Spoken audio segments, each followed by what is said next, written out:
सियासत का फॉर्मूला बाहर से जितना सरल दिखता है, भीतर से देखने पर इसके समीकरण उतने ही पेचीदे होते हैं। सियासत में मुरादों के आगे विचारधारा कहां मायने रखती है। प्रयागराज की सियासत में इस वक्त की तस्वीरें कुछ ऐसी ही हैं। शायद इसीलिए बीजेपी के कैबिनेट मंत्री के बोल पार्टी लाइन से हटकर सुनाई दे रहे हैं।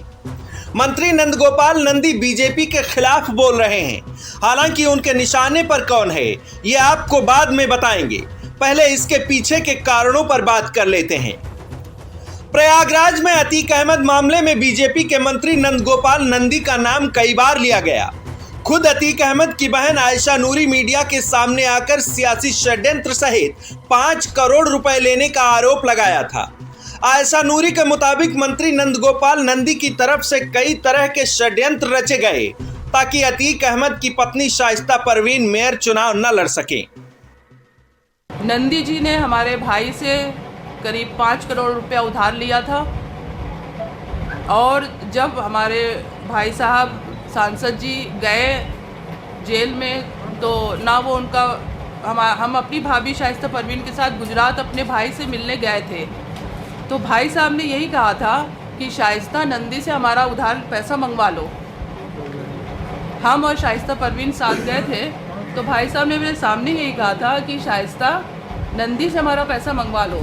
नंदी जी ना तो हमारा फ़ोन उठा रहे हैं ना हमसे बात हो पा रही है। तो जब ये मेयर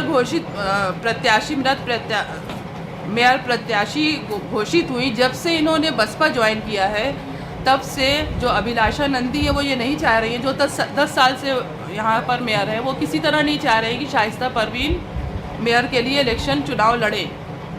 क्योंकि जिस तरह से उनको समर्थन मिल रहा है कैंपेन में, वो जा रही हैं, करीब 2 महीने से जा रही हैं शाइस्ता परवीन।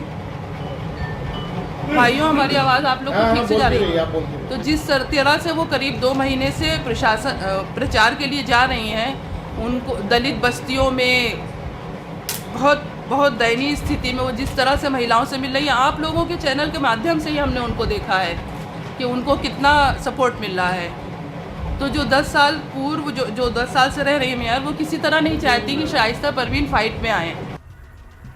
तो आयशा नूरी के आरोप के मुताबिक यह षड्यंत्र तो कामयाब रहा, लेकिन बात तब बिगड़ गई जब पार्टी ने प्रयागराज से मेयर चुनाव का टिकट मंत्री नंदगोपाल नंदी की पत्नी अभिलाषा गुप्ता नंदी की जगह उमेश चंद्र गणेश केसरवानी को दे दिया।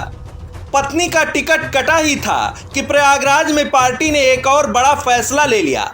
पार्टी ने 2022 के विधानसभा चुनाव में नंदी के सामने सपा के टिकट पर लड़े रईस चंद शुक्ला को पार्टी में शामिल कर लिया।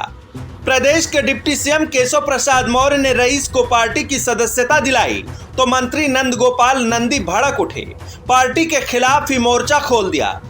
उन्होंने लिखा, स्थानीय विधायक के रूप में मुझे विश्वास में लेना तो दूर, बिना औपचारिक सूचना दिए मेरे विरुद्ध समाजवादी पार्टी के प्रत्याशी के रूप में वर्ष 2022 का विधानसभा चुनाव लड़कर बुरी तरह से चुनाव हारे रईस चंद शुक्ला को भारतीय जनता पार्टी ज्वाइन कराने का प्रस्तावित कार्यक्रम घोर अपमानजनक एवं आपत्तिजनक है।